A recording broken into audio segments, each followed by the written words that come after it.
Hello बच्चों, सबका ध्यान बोर्ड की तरफ। आज हम लोग स्टार्ट करने वाले हैं आप लोगों का अवकाश ग्रहण स्टार्ट करने वाले हो। हम मृत्यु नया चैप्टर स्टार्ट करेंगे, साझेदार का अवकाश ग्रहण और क्या मृत्यु। देखिए सबका ध्यान बोर्ड की तरफ। क्या होता है इसका मतलब, देखिए मान लीजिए साझेदारी फर्म है, ठीक है, और यहाँ पर 3 साझेदार व्यापार करते थे, साझेदार ए, साझेदार बी और साझेदार सी। अब साझेदार सी जो है फर्म से क्या करने का डिसीजन लिया, अवकाश ग्रहण का, मतलब साझेदारी फर्म से वो अलग होने का क्या किया, निर्णय लिया। तो अब साझेदारी फर्म को सी क्या हो रहा है, छोड़कर क्या हो रहा है, चला जा रहा है, ठीक है। सी फर्म से क्या हो गया, अलग हो गया। अब वो व्यापार नहीं करना चाहता है, वो चला जा रहा है। तो इसी को कहते हैं साझेदारी का क्या, अवकाश ग्रहण। जब साझेदार अपनी स्वेच्छा से जाता है तो उसको क्या बोलेंगे, अवकाश ग्रहण। जब साझेदार भगवान की मर्जी से जाता है तो उसको क्या कहेंगे, मृत्यु। आई बात समझ में। अच्छा, अगर अवकाश ग्रहण करेगा तो इसका एक पर्टिकुलर डेट होना चाहिए, ठीक है। जैसे कि साल के एंडिंग डेट पे वो क्या होगा, रिटायरमेंट लेगा। जनरली देखना, कई बार लोग देखना सर्विस से जब रिटायर होते हैं, जनरली आप लोगों ने देखा होगा बाजा गाजा बजते जाते देखा होगा, तो जनरली वो डेट महीने का आखिरी दिन ही होता है। कभी गौर करना है ना, हर महीने का आखिरी दिन ही होता है। मतलब आप साल के आखिरी दिन में क्या होगा, साझेदार अवकाश ग्रहण करेगा। लेकिन मृत्यु का कोई डेट वेट होता है क्या? मृत्यु नहीं बोल सकते ना भाई इसी तारीख को तेरे को मरना है, ऐसा तो नहीं बोल सकते ना। तो मृत्यु का कोई नहीं है। दोनों का मतलब लगभग एक ही है, उसके अकाउंटिंग ट्रीटमेंट भी लगभग क्या होते हैं, एक जैसे ही होते हैं। बस फिर फर्क इतना है कि अवकाश ग्रहण एक पर्टिकुलर डेट को ग्रहण करता है और मृत्यु जो होती है वो कोई भी तिथि को हो सकती है, ठीक है। तो दोनों ही सूरतों में देखिए, तो साझेदार फर्म से क्या हो रहा है, जा रहा है, तो उसको क्या बोलेंगे, साझेदारी का अवकाश ग्रहण कहेंगे। समझ में आ गया। अच्छा एक बात बताओ, जब साझेदार फर्म में आता था तो अपने साथ क्या लेकर आता था, पूंजी और ख्याति लेकर आता था, याद है कि नहीं है। पूंजी क्यों लाता था, व्यापार में लाभ पाने के लिए, और ख्याति क्यों लाता था, हिस्सा पाने के लिए। और वो हिस्सा और ख्याति देता कौन था, पुराने साझेदार। वैसे ही जब साझेदार फर्म से जाएगा तो अपने साथ पूंजी लेकर जाएगा, ख्याति लेकर जाएगा, अपने हिस्से की ख्याति लेकर जाएगा और प्लस लाभ लेकर जाएगा। क्या लेकर जाएगा, लाभ। जब आता था तो अपने साथ पूंजी, ख्याति और क्या लेकर आता था, बस पूंजी और ख्याति लेकर आता था। लेकिन जब जाएगा तो अपने साथ क्या क्या लेकर जाएगा, एक तो अपनी लगाई गई पूंजी लेकर जाएगा, प्लस अपने हिस्से का प्रीमियम लेकर जाएगा, यानी कि ख्याति लेकर जाएगा, और साथ में वो अपने हिस्से का क्या लेकर जाएगा, इतने साल व्यापार किया तो भाई उसमें क्या लेकर जाएगा, लाभ में हिस्सा लेकर जाएगा, ठीक है। किस तिथि को जाएगा, तो बच्चों तिथि को जाएगा वर्ष के अंतिम तिथि को जाएगा। कौन से दिन जाएगा, वर्ष के अंतिम तिथि को जाएगा। वो अंतिम तिथि क्या हो सकती है, या तो 31 दिसंबर भी हो सकती है या फिर 31 मार्च भी हो सकती है। जो लोग फाइनेंशियल जो भी ईयर फॉलो करे उसके अकॉर्डिंग हो सकता है। समझ में आ गया। तो जब कभी कोई साझेदार जाता है तो वो कौन कौन से लेखांकन के चरण हैं, जब साझेदार के लेखांकन के चरण, मतलब साझेदार के लिख सकते हैं हम लोग, इसको हटा देते हैं 1 मिनट। इसमें हम बोल सकते हैं अवकाश ग्रहण व मृत्यु पर लेखांकन चरण। तो लेखांकन चरण क्या क्या होंगे, जैसे याद होगा आप लोगों को, जब साझेदार फर्म में आता था तो उसके कुछ स्टेप्स होते थे, वैसे ही जब जाता था उसके भी कुछ स्टेप्स है। तो सेम वही स्टेप होगा जो वहाँ पे होता था, वही स्टेप यहाँ पर भी होगा। सबसे पहले आपको क्या करना पड़ेगा, नए लाभ हानि अनुपात की गणना करनी पड़ेगी। नए लाभ हानि अनुपात की क्या करनी पड़ेगी, नए लाभ हानि अनुपात एवं लाभ प्राप्ति अनुपात की गणना करनी पड़ेगी। नए लाभ हानि अनुपात और लाभ प्राप्ति अनुपात की क्या करनी पड़ेगी, आप लोगों को गणना करनी पड़ेगी। आई बात समझ में कि नहीं आई। किसके नया लाभ हानि अनुपात, भैया देखो ए बी सी व्यापार कर रहे थे, कोई भी लाभ हानि अनुपात रहा होगा। अब सी फर्म से अलग हो गया तो कौन रह गया, साझेदार ए और बी। तो ए और बी के नए लाभ हानि अनुपात की क्या करनी पड़ेगी, गणना करनी पड़ेगी। दूसरी बात, सी अपना हिस्सा छोड़कर जाएगा कि नहीं जाएगा, लेकर जाएगा अपने साथ। वो अपना हिस्सा क्या करेगा, छोड़ कर जाएगा। जैसे मैं एग्जांपल दे रहा हूँ, ए बी सी ये तीनों साझेदार थे, 3:2:1 के क्या थे, साझेदार थे, ठीक है। अब हुआ ये कि मतलब इसका मतलब ये हुआ कि फर्म में 3 2 5 5 और 1 क्या 6। इसका मतलब ये हुआ कि फर्म में कुल मिला के 6 हिस्से हैं। कितने हिस्से हैं, 6 हिस्से हैं, जिसमें 3 हिस्सा किसका है, ए का है, 2 हिस्सा किसका है, बी का है, और 1 हिस्सा कितना है, सी का है, 1 हिस्सा। समझ में आ गया। अब सी फर्म से जा रहा है तो ये हिस्सा क्या करके गया, छोड़ के गया ना। सी फर्म में चला गया तो हिस्सा खाली पड़ गया कि नहीं पड़ गया। तो कॉमन सी बात है, ये हिस्सा कौन कवर करेगा, ए और बी। तो ए और बी क्या करेंगे, हिस्से कवर करेंगे। उसी को बोलते हैं लाभ प्राप्ति अनुपात। हो सकता है कोई ज्यादा कवर करे, कोई क्या करे, कम कवर करे। तो जो ज्यादा हिस्सा कवर करेगा उसको प्रीमियम की राशि किसको देनी पड़ेगी, सी को। भाई सी अपना हिस्सा छोड़ के जा रहा है, मतलब बेच कर जा रहा है, तो जो ज्यादा जमीन पाएगा वो ज्यादा पैसा देगा, जो कम जमीन पाएगा वो कम पैसा देगा। यानी प्रीमियम का पैसा कौन देगा, बचे हुए साझेदार देंगे उसके लाभ प्राप्ति अनुपात में। जैसे आता था तो क्या होता था, प्रीमियम का पैसा कौन रखता था, पुराने साझेदार। कौन से अनुपात में, त्याग अनुपात में। जो ज्यादा त्याग करता था उसको ज्यादा मिलता था। वैसे जब ये जा रहा है तो ज्यादा जो पाएगा वो ज्यादा पैसा देगा, किसको, जाने वाले को। आया बात समझ में? तो कॉमन सेंस की बात है, कोई दिक्कत इसमें आप लोगों को नहीं है, ठीक है। ये कहानी होती है, यही कारण है कि हमको क्या करना पड़ेगा, लाभ हानि अनुपात की गणना करनी पड़ेगी और नए लाभ प्राप्ति अनुपात की गणना करनी पड़ेगी, ठीक है। अच्छा, उसके जाने से इन लोग का लाभ बढ़ जाएगा घट जाएगा? बढ़ जाएगा, बिल्कुल, ठीक है। नंबर 2 स्टेप होता है बच्चों, और वो होता है ख्याति का लेखांकन उपचार। ख्याति का लेखांकन उपचार, ख्याति का क्या करना, लेखांकन उपचार करना। अब क्या करोगे, ख्याति का लेखांकन उपचार करोगे। आई बात समझ में? क्या करेंगे, ख्याति का लेखांकन उपचार करेंगे। जब साझेदार फर्म से जाएगा तो उसके ख्याति का लेखांकन उपचार जैसे वहां किया करते थे, ठीक। इसके बाद होता है नंबर 3, याद होगा आप लोग को, अविभाजित लाभ एवं हानि का समायोजन करना पड़ेगा। सामान्य संचय है, पढ़े थे ना, लाभ हानि खाते का समाकलन पक्ष है, सामान्य संचय है, किसी प्रकार का कर्मचारी क्षतिपूर्ति कोष है, विनियोग संचय कोष है, पैसा जमा करके रखे हुए थे। तो कौन साझेदार जमा करके रखा हुआ होगा सब पैसे को? तीनों साझेदार। तो भैया जब सी जाएगा तो अपना हिस्सा लेकर जाएगा कि नहीं जाएगा? तो लाभ में भी समायोजन क्या करना पड़ेगा, ठीक है। इसके अलावा आपको क्या करना पड़ेगा, फर्म का पुनर्मूल्यांकन करना पड़ेगा। फर्म का क्या करना पड़ेगा, पुनर्मूल्यांकन करना पड़ेगा। ठीक उसी प्रकार जिस प्रकार आप कहाँ पे किया करते थे, पुनर्मूल्यांकन करना पड़ेगा। क्यों करना पड़ेगा भाई? इतने वर्षों से संपत्ति का मूल्य बढ़ा है या घटा है, दायित्व का मूल्य बढ़ा है या घटा है, जो भी फायदा या नुकसान हुआ उसका कारण कौन है? तीनों साझेदार। तो भाई जब सी जाएगा तो अपना उसमें हिस्सा लेकर जाएगा कि नहीं जाएगा, कि छोड़ के जाएगा? सीधी सी बात है, वो लेकर जाएगा। आया बात समझ में? ठीक इसी प्रकार फिर क्या करोगे, सभी साझेदारों का, अंत में क्या बनाओगे, सभी साझेदारों का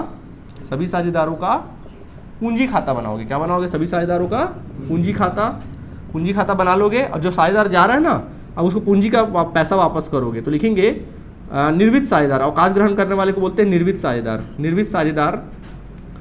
साझेदार के हिस्से की पूंजी वापस करना। मतलब उसके हिस्से की जो पूंजी ना, मैं पूंजी बोल रहा हूँ, इसका मतलब ये तीनों चीज, पूंजी बोल रहा हूँ मतलब ये तीनों चीज आप क्या करोगे, उसको बाइज्जत वापस करोगे, ठीक है। अब फर्म किसका हो गया, ए और बी का। तो क्या करोगे, नई फर्म का क्या बना लोगे, ए और बी के साथ नई फर्म का चिट्ठा बना लोगे। वही स्टेप है जो पहले हुआ करता था, है ना। कोई दिक्कत इसमें आप लोगों को? इस प्रकार से कहानी है, कोई दिक्कत? तो एक बार रिपीट कर देते हैं। देखिए क्या होता है, जैसे 3 साझेदार थे, ए बी सी 3 साझेदार थे, उसमें से सी फर्म से क्या किया, अवकाश ग्रहण किया, ठीक। तो जब साझेदार आता था तो अपने साथ 2 चीज लेकर आता था बॉस, पूंजी लेकर आता था प्लस प्रीमियम लेकर आता था। वैसे ही जब वो जाएगा तो अपने साथ 3 चीजें लेकर जाएगा, पूंजी, प्रीमियम और लाभ में हिस्सा लेकर जाएगा, ठीक है। कौन सी तारीख को जाएगा, वर्ष के अंत में जाएगा, ठीक है। अवकाश ग्रहण और मृत्यु के रेखांकन चरण कौन कौन से होते हैं? सबसे पहला नया लाभ हानि अनुपात गणना करो, दूसरा ख्याति का लेखांकन उपचार करो, तीसरा अविभाजित लाभ या हानि का समायोजन करो, चौथा फर्म का पुनर्मूल्यांकन करो, पांचवा सभी साझेदारों का पूंजी खाता बना लो, छठा निर्वित साझेदार के हिस्से की पूंजी क्या कर दो, वापस कर दो, एंड देन फाइनली नई फर्म का क्या बना लो, चिट्ठा बना लो, कहानी खत्म। समझ में आया? नोट करो, पूरा चैप्टर खत्म हो गया ना। ओके स्टूडेंट्स, तो देखिए जैसा कि मैंने बताया कि पहला स्टेप क्या है, नए लाभ विभाजन अनुपात की क्या करना, नए लाभ हानि अनुपात की गणना करना। फर्स्ट स्टेप है कि नहीं है, ठीक है। तो कैसे गणना करना है ये अपन को दिखाना है, एकदम इजी है। सबका ध्यान बोर्ड की तरफ। जैसे मैं आपको एग्जांपल दूं, मैं एग्जांपल देके समझाता हूं। सपोज ए बी सी एक फर्म में साझेदार है, 3:2 कितने के साझेदार है, 1 के साझेदार है। और क्वेश्चन में लिखा कि सी फर्म से अवकाश ग्रहण करता है। तो कॉमन सी बात है, सी अपना कितना हिस्सा छोड़ के जाएगा, 1/6 हिस्सा छोड़ के जाएगा। अब इस 1/6 हिस्से पे कब्जा कौन करेगा, ए और बी कब्जा करेंगे, ठीक है। तो क्वेश्चन में अगर लिखा है तो किस अनुपात में कब्जा करेंगे। तो मान लीजिए क्वेश्चन को आप पढ़ना, और क्वेश्चन में लिखा है कि ए बी सी तीनों पार्टनर है और सी फर्म से जा रहा है, और ये क्वेश्चन में नहीं लिखा है कि उसके हिस्से को बचे हुए साझेदार ने किस अनुपात में कब्जा किया है या कैप्चर किया है, उसको ऐसा नहीं लिखा है। तो आप ये कैसे बनाओगे, तब वहां पे ये मानना, तब आप कैसे बनाओगे मालूम, क्वेश्चन को। जैसे मैंने बोला, अब देखो मैं क्या बोल रहा हूँ, ए बी सी तीनों साझेदार थे, सी फर्म से चला गया, इतना ही बोला मैंने क्वेश्चन में, और कुछ नहीं बोला। मैंने नहीं बोला कि उसके हिस्से को ए और बी ने कैसे पाया, ऐसा कुछ नहीं बोला।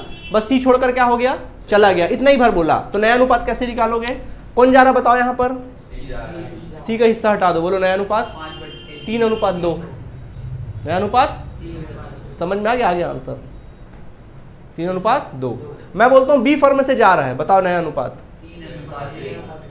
मैं बोलता हूँ कि यहाँ पर ए फर्म से जा रहा है, खत्म कहानी। समझ में आ गया कि नहीं आ गया? एकदम इजी है कि नहीं है, बताओ आप ही लोग, है ना इजी। इस तरह से कोई दिक्कत तो आप बोलोगे सर ऐसा कैसे लिखेंगे सर एग्जाम में, अगर आप ही कहे तो कैसे करेंगे, चलो हम बताते हैं। तो हम इसको पूरा क्वेश्चन को सॉल्व करके बताते हैं।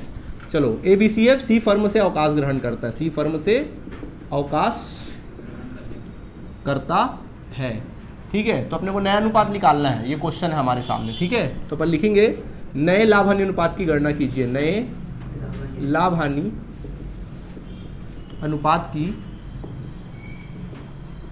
गणना कीजिए, ठीक है। देखिए तो सबसे पहले अपन बात करते, देखो जब क्वेश्चन बनाओगे तो हल लिखना और लिखना A, B और C।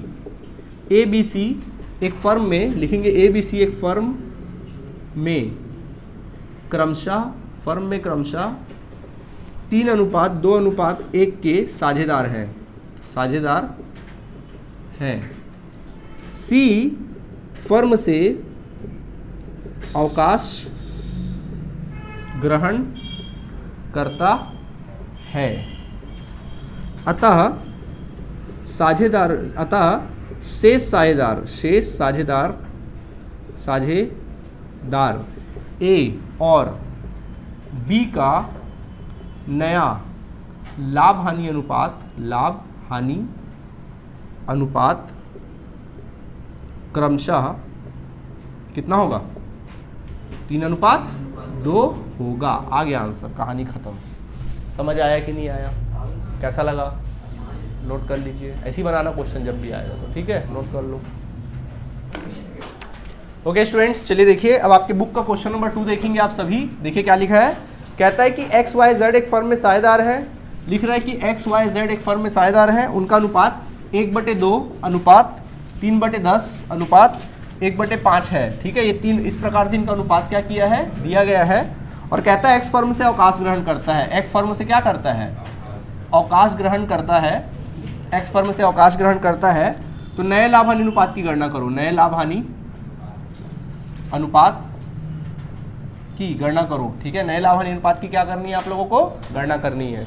यार देखो क्वेश्चन को गौर से समझो, क्या क्वेश्चन सही दिया है, देखो जल्दी। क्वेश्चन हमेशा कैसे होना चाहिए, एक सबका हर बराबर होना चाहिए, क्या बराबर दिया है।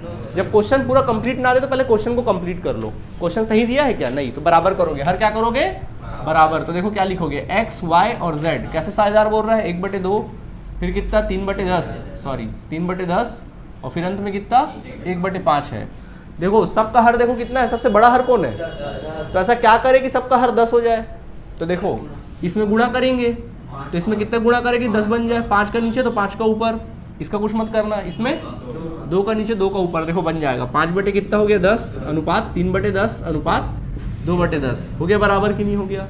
तो कह सकते हैं कि XYZ कैसे साझेदार है, 5:3:2 के साझेदार है। बोलो फर्म से अवकाश कौन ग्रहण करता है, X फर्म से अवकाश ग्रहण करता है, X फर्म से।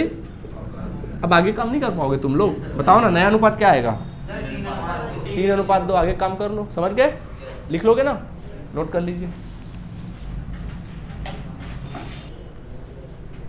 ओके स्टूडेंट्स, चलिए देखिए अब मैं आपके बुक का और एक क्वेश्चन करवाता हूँ आप लोगों को, ठीक है। चलो समझो, अब जैसा कि आपको पता है ये तो बनी जाएगा आप लोगों से, ठीक है। अब देखिए और एक क्वेश्चन कराते हैं आप लोगों को, क्वेश्चन नंबर 4 बताते हैं।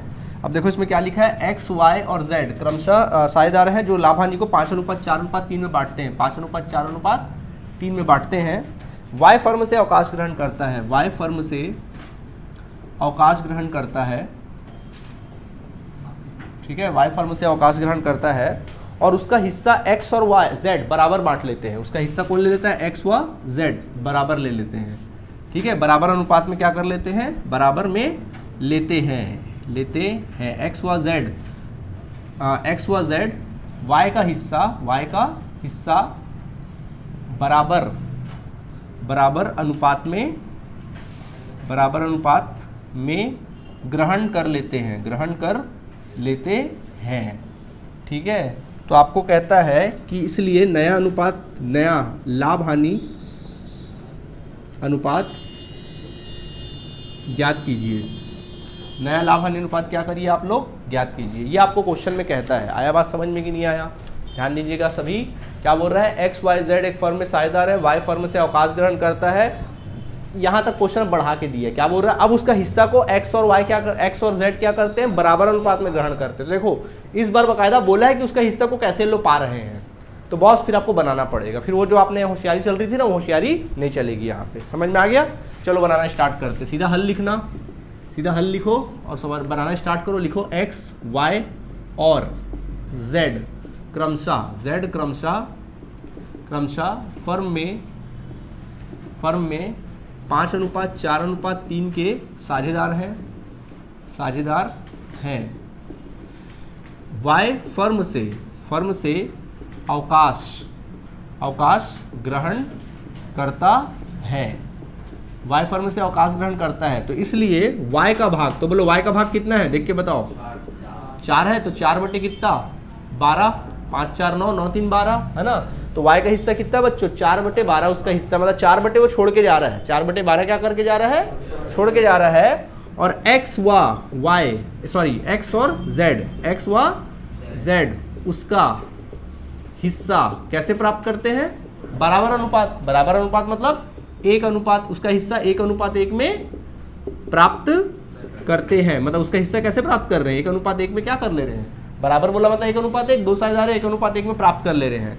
तो अपन लिखेंगे, इसलिए क्या लिखेंगे, x द्वारा प्राप्त। तो बोलो x कितना प्राप्त कर रहा है, x बताओ, x क्या कर रहा है, उसका जितना हिस्सा है ना, कितना उसका हिस्सा 4/12, उसका एक हिस्सा प्राप्त कर रहा है, एक मतलब 1/2। समझ में आ गया कि नहीं आ गया। वैसे लिखेंगे y द्वारा प्राप्त, तो y कितना प्राप्त कर रहा है, जितना उसका हिस्सा है 4/12 है, उसका कितना आधा वो प्राप्त कर ले रहा है। आया बात समझ में, 1/2। तो देखो x द्वारा प्राप्त और y द्वारा प्राप्त, उसका हिस्सा बोलते हैं ना, उसके हिस्से का आधा, उसके हिस्से का आधा, है ना। तो 4 देखो अगर कट सकता तो काट लो, 2 एकम 2, 2 तिया 2 दूनी 4, 2 एकम 2, 2 दूनी 4, ये भी तो कट सकता है, 2 एकम 2, 2 तिया 2 छक्के 12, 2 एकम 2, 2 छक्के 12, नहीं समझे। तो यार थोड़ा कचरा टाइप दिखेगा ये, मैं इसलिए सीधा मैं इसको सॉल्व करता हूँ। 4/12 का कितना, 1/2, और 4/12 कितना, 1/2, तो सीधा मैं लिख देता हूँ 1/6, 1/6। बात समझ में आई कि नहीं आई। तो इस प्रकार से नया अनुपात निकालेंगे, तो लिखेंगे नया अनुपात, इसलिए नया अनुपात कितना होगा, पहला x का निकालेंगे। बोलो x पहले कितना खाता था, 5/12 खाता था, बताओ 1/6 उसने प्राप्त किया, नहीं किया प्राप्त, क्या करूँ, जोड़ू घटाऊँ, प्लस 1/6, उसका हिस्सा बढ़ जाएगा।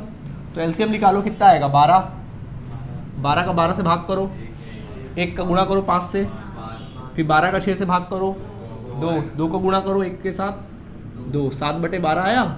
वैसे ही किसका, z का निकालेंगे, तो z का बोलो कितना, पहले कितना खाता था z, 3/12, बताओ 1/6, एलसीएम निकालो 12 का 12 से भाग दो, 3 एकम, फिर 12 का 6 से भाग दो, बोलो कितना, 2, 5/12, नहीं आया समझ में। तो 7:5, यानी कि बोल सकते हैं x और z का अनुपात कितना आया, 7:5। समझ आया कि नहीं आया नया अनुपात, कोई परेशानी, प्लीज़ नोट करिए, इसको सुधार लो भाई, z आएगा यहाँ पे।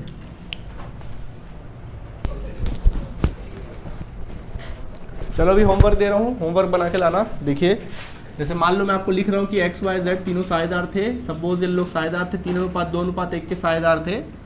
y फर्म से अवकाश ग्रहण करता, उसका x और z उसका हिस्सा बराबर अनुपात में बांट लेते हैं, ठीक है। इसको बना के लाना, होमवर्क है, सेम ऐसे ही बनेगा। ओके बच्चे लोग, चलो देखो एक और क्वेश्चन आपके सामने पेश है, आपके बुक का क्वेश्चन नंबर 5 है। देखिए 5 में क्या लिखा है, ए बी सी एक फर्म में साझेदार है, ए बी सी एक फर्म में साझेदार है, उनका अनुपात 5:3 कितना है, 2 है। कहता है कि बी फर्म से अवकाश ग्रहण करता है, कौन अवकाश ग्रहण कर रहा है यहाँ पे, बी फर्म से अवकाश ग्रहण करता है, और उसका हिस्सा ए और सी 2:1 में रख लेते हैं। तो उसका हिस्सा कौन प्राप्त कर रहा है, ए और सी, कौन से अनुपात में, 2:1 में। पूरा नहीं लिखा हूँ ना, समझ में आ गया बात की नहीं आ गया। नया लाभ हानि अनुपात निकालना है सेम, जैसे पहले एक बार 1:1 ले रहे थे, इस बार 2:1 ले रहे, सेम वही रिदम में चलोगे, समझ गए। देखो कैसे, क्या लिखना, हल लिखना, क्या लिखोगे, ए बी और सी, ए बी और सी क्रमशः कैसे साझेदार है बॉस, 5:3:2 के क्या है, साझेदार है। 5:2:3 के क्या है, साझेदार है। लिखेंगे, क्या लिखेंगे यहाँ पर, बी फर्म से अवकाश ग्रहण करता है, बी फर्म से अवकाश ग्रहण करता है, तो इसलिए लिखना बी का भाग। तो बी का भाग कितना है बताओ, 3/10 है बी का भाग, तो 3/10 को कौन रख ले रहा है, ए और सी। तो अपन सीधा लिखेंगे ए द्वारा प्राप्त, क्या लिखेंगे, ए द्वारा प्राप्त। तो बोलो या लिख सकते, सीधा लिख सकते हैं बी का भाग ए और सी द्वारा कैसे अनुपात में, 2:1 के अनुपात में प्राप्त करने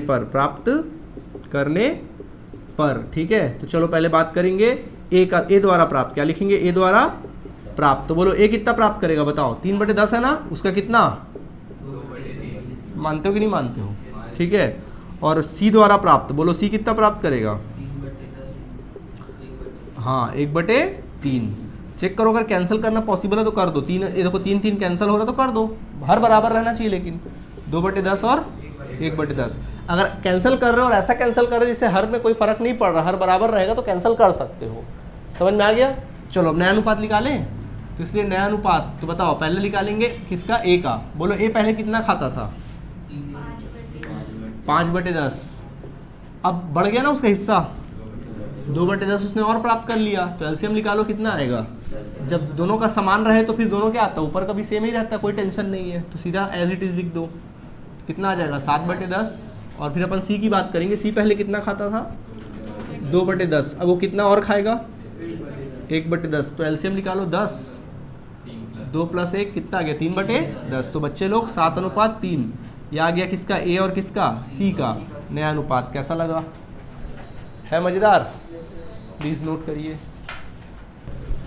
ओके स्टूडेंट्स, देखिए अब मैं एक और इम्पॉर्टेंट क्वेश्चन बता रहा हूँ आपकी बुक का, क्वेश्चन नंबर 9 है ये। कहता है के एल और जेड एक फर्म में 4:3:2 के क्या है, साझेदार हैं, ठीक है। कैसे साझेदार हैं, 4:3:2 के क्या है, ये लोग साझेदार हैं। आया बात समझ में आप लोगों को, ठीक है। इस प्रकार के साझेदार हैं, और कहता है कि एल फर्म से अवकाश ग्रहण करता है, एल फर्म से क्या कर रहा है, अवकाश ग्रहण कर रहा है। तो कहता है उसमें कि एल अपने भाग का, एल अपने भाग का, एल का जितना भाग है, भाग का 1/9 भाग के को दे देता है, किसको दे देता है, के को दे देता है, ठीक है।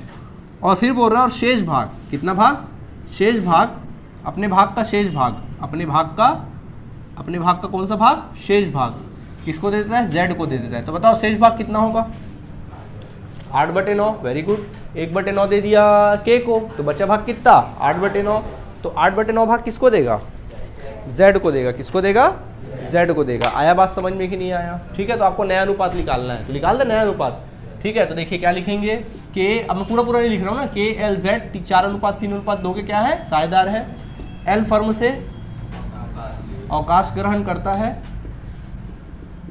अवकाश ग्रहण करता है, ठीक है। तो अपन लिखेंगे एल का भाग के और जेड द्वारा कैसे ले लिया जाता है भैया, 1:8 के अनुपात में ग्रहण कर लिया जाता है। समझ में आया बात की नहीं आया, 1/9 तो बचा भाग कितना, 8, यानी 1:8 में ले लिए।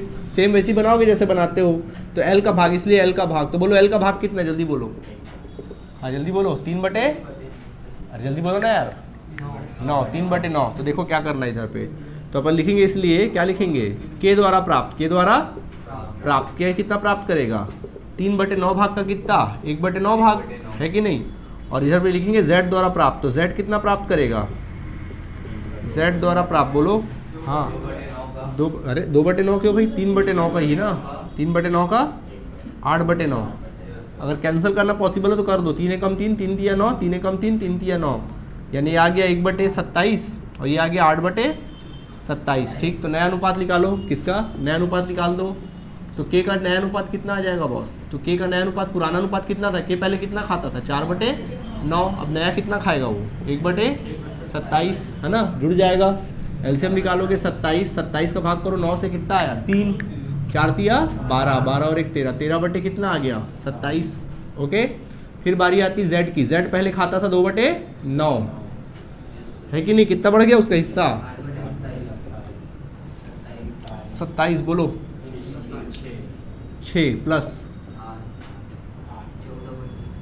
तो 13 अनुपात कितना आ गया, 14, ये नया अनुपात आ गया किसका, के और जेड का। इंपॉर्टेंट क्वेश्चन है ये, नहीं आया समझ में। अच्छा ये तो हो गया। अब कई जगह आपको क्या निकालने बोल सकता है पता है, लाभ प्राप्ति अनुपात। क्या निकालने बोल सकता है, क्या लाभ प्राप्ति अनुपात का फॉर्मूला आपको नहीं पता है, क्या होता है, नया अनुपात माइनस, तो नया में पुराना घटा दो, क्या आ जाएगा, लाभ प्राप्ति अनुपात। नहीं निकाल पाओगे। तो आज ये जो टॉपिक था नया लाभ अनुपात निकालने वाला अवकाश ग्रहण में, वो हमने समाप्त किया। क्वेश्चन नंबर 11 तक के क्वेश्चन है आपके बुक में, 10 या 11 तक, ठीक है, उसको बना के लाएंगे, कंप्लीट कर लीजिएगा। कल हम लोग नया चीज़ सीखेंगे। ओके, ख्याति का लेखांकन उपचार सीख लेंगे। ओके, चलिए, धन्यवाद बच्चों।